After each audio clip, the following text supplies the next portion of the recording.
वल्क़लम वमा यस्तून।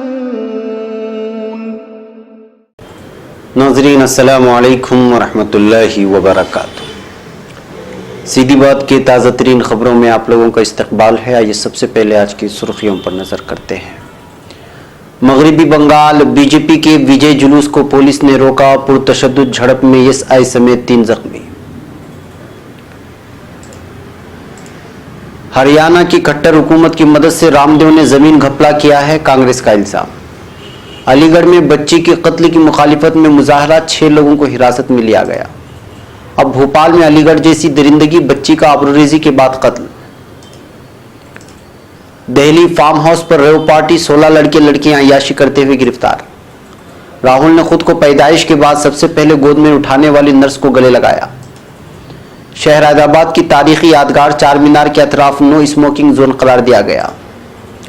मालदीव के पार्लियामेंट में वज़ीर आज़म मोदी ने कहा, यह पहचानना होगा कि दहशतगर्दों को कौन फराहम करता है सहूलियात। मगरिबी बंगाल में बीजेपी के 3 कारकुनान का कत्ल, अमित शाह से मिलने पहुंचे मुकुल राय। लापता यानी 32 तैयारे का सुराग देने वाले को 5 लाख का इनाम, फिजाइया का ऐलान। जम्मू कश्मीर के लद्दाख खित्ते की जिला लेह में सड़क हादसा, राजस्थान के 9 मजदूरों की मौत। सूडान फौज की जानिब से क्रैकडाउन में दर्जनों हलाक, सिविल नाफरमानी तहरीक का आगाज। इसराइली फौज का मुजाहिरीन पर ताकत का इस्तेमाल, मुतअद्दिद जख्मी। फ्रांस में येलो वेस्ट रैलियों का सिलसिला जारी, 10,000 अफराद की शिरकत। अमरीकी फौज उसामा बिन लादेन को कत्ल नहीं करना चाहती थी, लेकिन बहुत बहुत मुबारकबाद। तुर्की सदर एर्दोगान की तरफ से फुटबॉल टीम को मुबारकबाद। शाम इंतजामी फोर्सेस की तरफ से तुर्क मुसल्लह अफवाज की मॉनिटरिंग चौकी पर हमला। गरबी उर्दुन पर कब्जे की अमरीकी सहनी साजिश के खिलाफ हमास का अहम तरीन ऐलान। नाजरीन अस्सलामु अलैकुम रहमतुल्लाहि वबरकातुहू। सीधी बात की ताज़ा तरीन खबरों में आप लोगों का इस्तकबाल है। मैं अंसार अजीज नदवी आज की खबरों की तफसीलात लेकर आप लोगों की खिदमत में हाजिर हूँ। तफसीलात में जाने से पहले आप लोगों को इत्तला कर दूं कि आज का प्राइम टाइम शाये हो चुका है, जो अहम तरीन उन्वानात पर शामिल है। बरेली के दरगाह में कशीदगी पाई जा रही है कुछ इंतज़ामिया की जानिब से, और मुकदमे वगैरह दर्ज किए गए हैं, उसकी तफसीलात पेश की गई है। और इसी तरह एक बुज़ुर्ग जो है वो भूख के मारे इंतकाल हो गया है, हलाक हो चुके हैं, उसकी एक रिपोर्ट है। और साथ ही अलीगढ़ में पेश आए 2.5 साल बच्ची की कत्ल को लेकर के मुख्तलिफ किस्म की फ़िरक़ावाराना फसादात फैलाने और फ़िरक़ावारियत नफ़रत फैलाने के लिए एंकर्स कोशिश कर रहे हैं मीडिया में। उसको लेकर के रवीश कुमार ने एक बेहतरीन ब्लॉग लिखा है, उसकी तफसीलात पेश करने की कोशिश की गई है। उसको ज़रूर देखें, दूसरों तक फैलाने की कोशिश करें, और जिन लोगों ने चैनल को सब्सक्राइब नहीं किया है वो ज़रूर कर लें। बहरकैफ नाज़रीन, चलिए चलते हैं आज की खबरों की तफसीलात की जानिब। पहली खबर मगरिबी बंगाल से। मगरिबी बंगाल में बीजेपी और टीएमसी के दरमियान सियासी महाज़ाराई ख़त्म होने का नाम नहीं ले रही है। अभी 2 दिन पहले ही ममता बनर्जी ने विजय जुलूस पर रोक लगाने का फैसला किया, जिसके तहत हफ्ते को बंगाल बीजेपी चीफ दिलीप घोष की रैली को रोक दिया गया। पुलिस ने जब दिलीप घोष की विजय जुलूस को रोका तो बीजेपी कारकुनान और पुलिस के दरमियान झड़प हो गई। सियासी रैली के तौर पर पाबंदी लगाने के बावजूद जब दिलीप घोष ने रैली निकाली तो पुलिस ने बैरिकेड लगाकर उन्हें रोक दिया, जिसकी बीजेपी कारकुनान ने जमकर मुखालिफत की। न्यूज़ एजेंसी एएनआई के मुताबिक जुनूबी दिनाजपुर के गंगारामपुर में दिलीप घोष विजय जुलूस निकाल रहे थे। इसी दौरान पुलिस और बीजेपी कारकुनान के दरमियान पुरतशद्दुद झड़प हो गई। बताया जा रहा है कि इस दौरान कुछ लोग पुलिस के साथ भी हाथापाई करने लगे, उन पर हमला करने की कोशिश की, उन पर पथराव किया पुलिस पर, जिसके बाद पुलिस ने हालात पर काबू पाने के लिए लाठी चार्ज कर दिया। इस पुरतशद्दुद झड़प में एक सब इंस्पेक्टर और 2 दीगर लोग भी जख्मी हो गए हैं। इलाज के लिए उन्हें नजदीकी सरकारी अस्पताल में भर्ती करवाया गया है। अब खबर नई दिल्ली से। कांग्रेस ने पतंजलि योग पीठ पर हरियाणा में रियासत की भारतीय जनता पार्टी की हुकूमत की मदद से सैकड़ों एकड़ जंगलाती जमीन कब्जा करने का इल्जाम लगाते हुए उसे बड़ा जमीन घपला करार दिया है और पूरे मामले की तहकीकात करके कसूरवारों को सजा देने का मुतालबा किया है। कांग्रेस के तर्जुमान पवन खेड़ा ने हफ्ते को यहां पार्टी हेडक्वार्टर में मुनक्किदा प्रेस कॉन्फ्रेंस में इल्जाम लगाया कि योग गुरु बाबा रामदेव और आचार्य बालकृष्ण का इदारा पतंजलि योग पीठ की मुल्हिका कंपनियों ने हरियाणा में फरीदाबाद के कोट गांव में अरावली पहाड़ी सिलसिले में पावर ऑफ अटॉर्नी की बुनियाद पर 400 एकड़ जमीन खरीदी है। उनका कहना था कि ये जंगलाती जमीन है और उसका इस्तेमाल काश्तकारी, किसानी या किसी भी तरह की तिजारती काम के लिए नहीं किया जा सकता और उसे फरोख्त भी नहीं किया जा सकता। उन्होंने कहा कि इस सिलसिले में 2011 में फरमान जारी हुआ था, जिसमें पंचायतों से कहा गया था कि अगर किसी के पास जंगलाती जमीन का कोई हिस्सा है तो उसे वो हुकूमत को वापस कर दे। अब खबर अलीगढ़ से। अलीगढ़ के टिप्पल में 2.5 साल की बच्ची को बेदर्दी से कत्ल करने के बाद इलाके के नाराज लोग आज सड़कों पर उतरकर मुजाहरा कर रहे हैं। पुलिस ने मुजाहरा कर रहे 6 लोगों को हिरासत में ले लिया है। टिप्पल में आज बुलाई गई महापंचायत को भी मनसूख कर दिया गया। पुलिस ने मुतासरा खानदान और मुलजिम के घर से 200 मीटर पहले ही बैरिकेडिंग कर दी है। पूरे इलाके में दफा 144 नाफिज है, इसलिए दफा 144 की खिलाफवर्जी करने पर 6 लोगों को हिरासत में लिया गया है। मुजाहरे में शामिल होने जा रही विश्व हिंदू परिषद की रहनुमा साध्वी प्राची को भी अलीगढ़ की सरहद के बाहर ही रोक दिया गया है। अब खबर भोपाल से। मध्य प्रदेश के दारहुकूमत भोपाल के कमला नगर थाना इलाके में अलीगढ़ जैसी दरिंदगी मंजर आम पर आई है, जहां एक 9 साला बच्ची का असमदरी के बाद कत्ल कर दिया गया है। पुलिस ने मुलजिम की शनाख्त करने का दावा किया है। Police inspector general Yogesh Deshmukh ने बताया कि कमला नगर इलाके की मंडवा बस्ती में रहने वाले एक खानदान की 9 साला बच्ची हफ्ते के रोज अपने घर से सामान लेने के लिए बाहर गई थी, जिसके बाद वो वापस नहीं लौटी। इर्द गिर्द के इलाकों में अहले खाना ने बच्ची को तलाश किया, लेकिन कुछ खबर नहीं लगी। इतवार की सुबह उसकी लाश इलाके की एक नाले से बरामद हुई। बच्ची की लाश को पोस्टमार्टम के लिए हमीदिया अस्पताल ले जाया गया, जहां उसके अहले खाना ने काफी हंगामा किया। इधर माहौल में कशीदगी के पेश नजर इलाके में भारी पुलिस फोर्स को तैनात कर दिया गया है। अब खबर छतरपुर से। दिल्ली के छतरपुर इलाके में पुलिस ने बड़ी कार्रवाई की है। यहां के एक फार्म हाउस पर चल रही रेव पार्टी पर पुलिस ने छापामारी की है। खबरों के मुताबिक देर रात सैकड़ों लड़के और लड़कियां फार्म हाउस में रेव पार्टी कर रहे थे। इसमें कई नाबालिग लड़के और लड़कियां भी शामिल थीं। इसी दौरान पुलिस ने फार्म हाउस पर छापा मार दिया। छापा पड़ती ही भगदड़ मच गई, लोग इधर उधर भागने लगे। कुछ लोग पुलिस से छुपने की कोशिश करने लगे। पुलिस ने 16 लोगों को फार्म हाउस से हिरासत में लिया है। इसमें कई लड़कियां भी शामिल हैं। अगरचे इस दौरान कुछ लोग यहां से फरार होने में कामयाब रहे। पुलिस ने मौके से भारी मकदार में मंशियात और शराब भी बरामद की है। पुलिस को जराये से इत्तला मिली थी कि फार्म हाउस पर रेव पार्टी चल रही है, जिसमें बड़ी तादाद में लड़के और लड़कियां शामिल हैं। इत्तला मिलने के बाद पुलिस मौके पर पहुंची और फार्म हाउस पर छापा मारा। फिलहाल 16 लड़के लड़कियों को हिरासत में लेकर पुलिस पूरे मामले की तहकीकात कर रही है। पुलिस ने फार्म हाउस के मालिक के खिलाफ सख्त कार्रवाई की बात कही है। ये फार्म हाउस किसका है, फिलहाल इस बात का पता नहीं चल पाया है। मामले की जांच जारी है। पुलिस के मुताबिक रेव पार्टी एक फार्म हाउस में चल रही थी। उसमें आने वाले लोगों से 2500 रुपये क्यों लिया जाता था। पार्टी में कई नाबालिग लड़के और लड़कियां भी शामिल थे, जो दिल्ली से मुल्हिक नोएडा, फरीदाबाद और गुरुग्राम से आए हुए थे। अब खबर नई दिल्ली से। कांग्रेस सदर राहुल गांधी ने इतवार को केरला के दौरे के दौरान उस नर्स से मुलाकात की जो दिल्ली के एक अस्पताल में उनकी पैदाइश के वक्त मौजूद थी।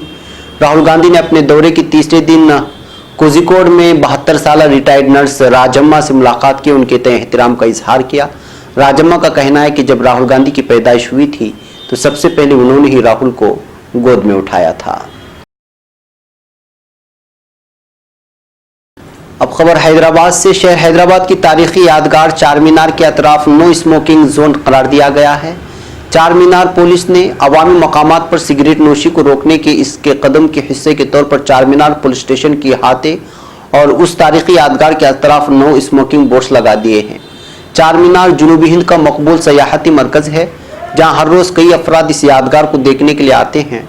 पुलिस का कहना है कि यहाँ पर सिगरेट नोशी करना एक जुर्म है, क्योंकि सिगरेट नोशी सेहत के लिए मुजिर है। हाल ही में 2 रोज़ा वर्कशॉप का एहतिमाम हैदराबाद सिटी पुलिस की जानिब से किया गया था। स्मोक फ्री हैदराबाद के हिस्से के तौर पर पुलिस अहदेदारों के लिए वर्कशॉप मुनाकिद किया था। इसकी हिमायत महकमे सेहत खानदानी बहबूद ने की है। एसीपी चार मीनार अंजैया ने कहा कि नो टोबैको डे के सिलसिले में पोस्टर्स बोर्ड्स लगा दिए गए हैं। अब खबर मालदीव से। दोबारा वजीर आजम बनने के बाद नरेंद्र मोदी अपने पहले गैर मुल्की दौरे पर हफ्ते को मालदीव पहुंचे। वजीर आजम मोदी का माले हवाई अड्डे पर मालदीव के वजीर खारिजा अब्दुल्ला शाहिदी ने इस्तकबाल किया। उसके बाद दोनों ममालिक के दरमियान दो तरफा बातचीत हुई और कई मुआहदों पर दस्तखत भी किए गए। इन समझौतों में समंदरी सिक्योरिटी, क्रिकेट को फरोग, रुपए कार्ड के चलन और अवामी ताउन को फरोग अहम है। इसके बाद वजीर आजम मोदी मालदीव की पार्लियामेंट पहुंचे। यहाँ अपने खिताब में वजीर आजम मोदी ने कहा कि मालदीव का दुनिया का नायाब नगीना है। मैं अपने और हिंदुस्तान की जानिब से इस ऐवान का शुक्रिया अदा करता हूँ।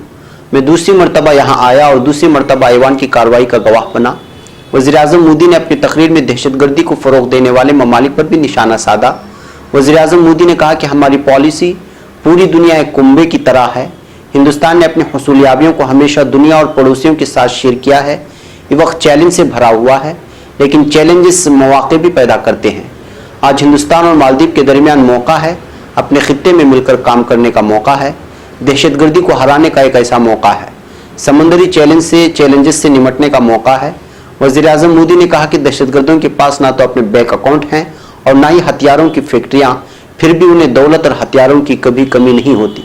दहशतगर्दों की स्टेट स्पॉन्सरशिप सबसे बड़ा खतरा है।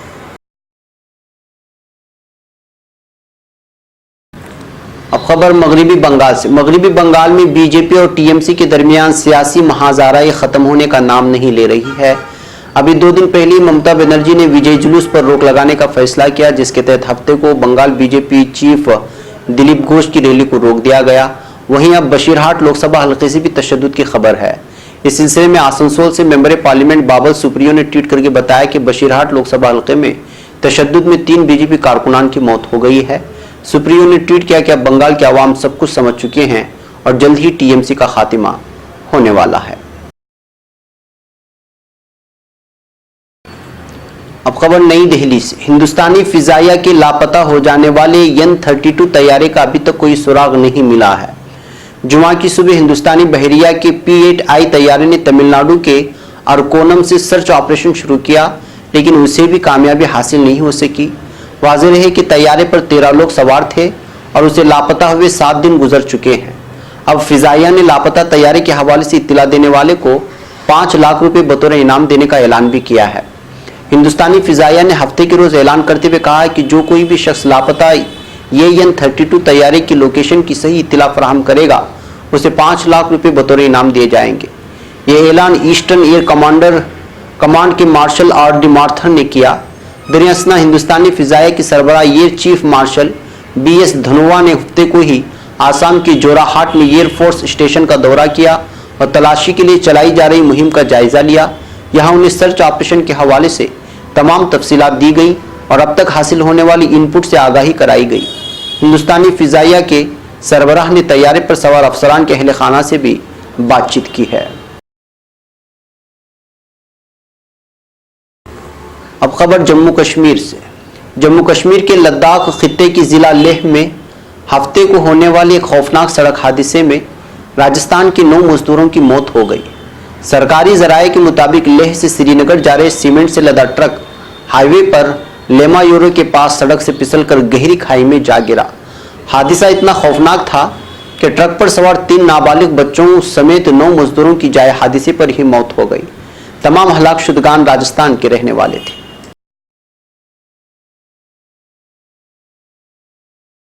अब खबर सूडान से। सूडान में फौजी क़यादत और जमहूरियत हामी मुजाहिरीन के दरमियान जारी कशीदगी ने तशवीशनाक सूरत हाल इख्तियार कर ली है। गुज़िश्ता रोज़ आर्मी की तरफ से किए गए क्रैकडाउन में मुतादिद अफराद हलाक हो गए, जिसके बाद तनाज़ा मज़ीद गहरा हो गया। मुजाहिरीन ने सिविल नाफरमानी तहरीक का आगाज़ कर दिया है। उनका कहना है कि इतवार की रोज़ से शुरू हो रही तहरीक उस वक्त तक जारी रहेगी जब तक सिविलियन हुकूमत अक़दार में नहीं आ जाती। मुजाहिरीन ने कदम हिज़्ब इख्तिलाफ की उन 3 कदावर रहनुमाओं की गिरफ्तारी के बाद उठाया है, जिन्होंने इथियोपिया के वज़ीर आज़म से मुलाकात करके क़याम अमन के लिए मुज़ाकरात की कोशिश की थी। दरियासना मुजाहिरीन के रहनुमाओं ने मौजूदा वक्त में सूडान के इक़दामात पर काबिज़ ट्रांजिशनल मिलिट्री काउंसिल TMC की बातचीत की तजवीज़ को मुस्तरद कर दिया है। वाज़ेह है कि TMC ने अप्रैल के महीने में सदर उमर अल-बशीर को इख्तिदार से अलग करके खुद इख्तिदार संभाल लिया था। मिलिट्री काउंसिल के इख्तिदार को 3 साल के अंदर सिविलियन हुकूमत को सौंप देने की यकीन दहानी के बावजूद जमहूरियत हामी मुजाहिरीन सरापा एहतिजाज हैं। उनका कहना है कि ताज़ा खूनरेज़ी के बाद काउंसिल पर किसी भी तरह यकीन नहीं किया जा सकता। अब खबर फिलिस्तीन से। काबिज इसराइली फौज ने मकबूजा मगरबी किनारे में होने वाले मुतादिद मुजाहिरों की शुरका को ताकत के जोर से मुंतशिर करने की कोशिश की, जिसके दौरान मुतादिद फिलिस्तीनी शहरी जख्मी हो गए हैं। मकामी ज़राए के मुताबिक कलंदरिया के कुफ्र कद्दूम गाँव में यहूदी आबादकारों के खिलाफ होने वाले एक मुजाहरे पर इसराइल की जानिब से आंसू गैस की शीलिंग और फायरिंग के नतीजे में एक फिलिस्तीनी नौजवान जख्मी हो गया, जबकि कई लोगों को सांस लेने में दुश्वारी का सामना करना पड़ा। इसके अलावा अल खलील के बेत अम्मार गाँव में एक पुरअमन एहतिजाज पर इसराइली हमले के बाद नौजवानों इसराइली फौजियों में झड़पों का सिलसिला शुरू हो गया। इसी दौरान इसराइली फौज ने रामल्ला के बलाइन गाँव में आबादकारी और दीवार फासिल के खिलाफ एहतिजाज करने वाले मुजाहिरीन पर हमला कर दिया, जिसके नतीजे में कई मुजाहिरीन जख्मी हो गए। अब खबर पेरिस से। फ्रांस में हुकूमत की पॉलिसियों के खिलाफ मुहिम के 30वें हफ्ते तकरीबन 10,300 अफराद येलो वेस्ट रैली में शामिल हुए। BFM टीवी चैनल ने हफ्ते को फ्रांस की वज़ारत दाखिला का हवाला देते हुए ये रिपोर्ट दी है। रिपोर्ट में कहा गया कि तकरीबन 1100 कारकुन सिर्फ पेरिस में आज की रैली में शामिल हुए। जनूबी फ्रांसी शहर माउंट प्लेयर में पहले दिन एहतिजाजी मुजाहिरों ने तकरीबन 2000 मुजाहिरीन इकट्ठा हुए, जबकि मुंतज़िमीन ने दावा किया है कि हकीकी आदाद शुमार तकरीबन 5000 थी।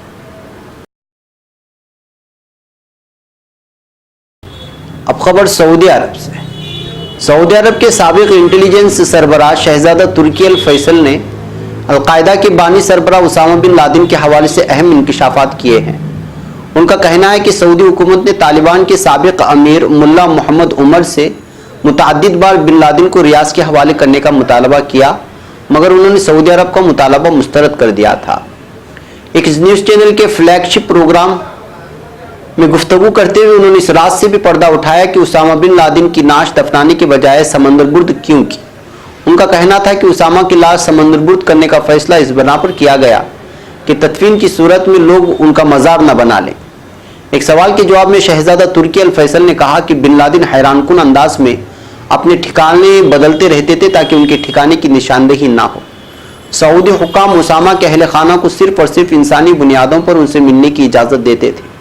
उन्होंने कहा कि सऊदी अरब ने साबिक तालिबान लीडर मुल्ला उमर से बिन लादेन की हवालगी का बार बार मुतालबा किया, मगर उन्होंने हर बार उनका मुतालबा मुस्तरद कर दिया। अब खबर तुर्की से। तुर्की के सदर रजब तैयब एर्दोगान ने 2020 यूरोपीय फुटबॉल चैंपियनशिप के क्वालिफाइंग मैच में इस वक्त के आलमी चैंपियन फ्रांस को 2.0 से शिकस्त देने पर तुर्की की कौमी टीम को मुबारकबादी पेश की है। अपने पैगाम में सदर एर्दोगान ने बहुत बहुत मुबारकबाद प्यारे तुर्की के अल्फाज के साथ टीम की तस्वीर भी शेयर की। मैच के बाद सदर एर्दोगान ने तुर्की फुटबॉल फेडरेशन के सरबराह नहात वोजदेमिर को टेलीफोन करके खिलाड़ियों और टीम के कोच शनुल गेनिश को मुबारकबादी पेश की है।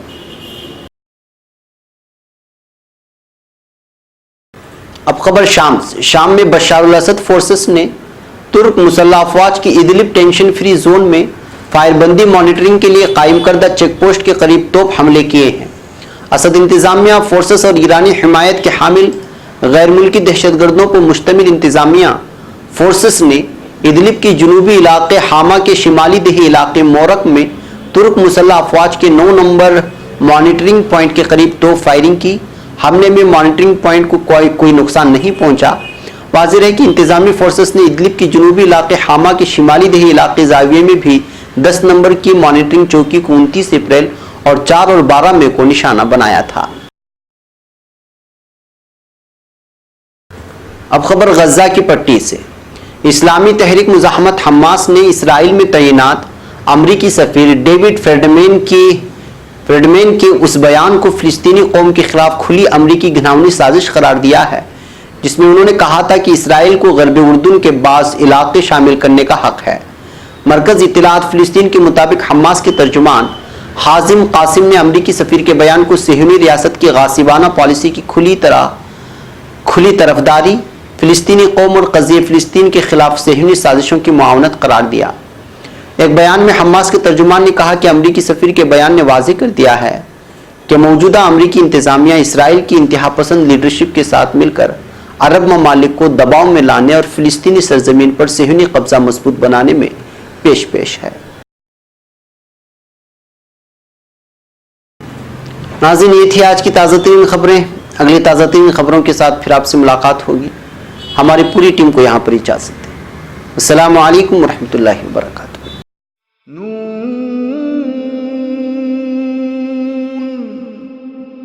वल क़लम वमा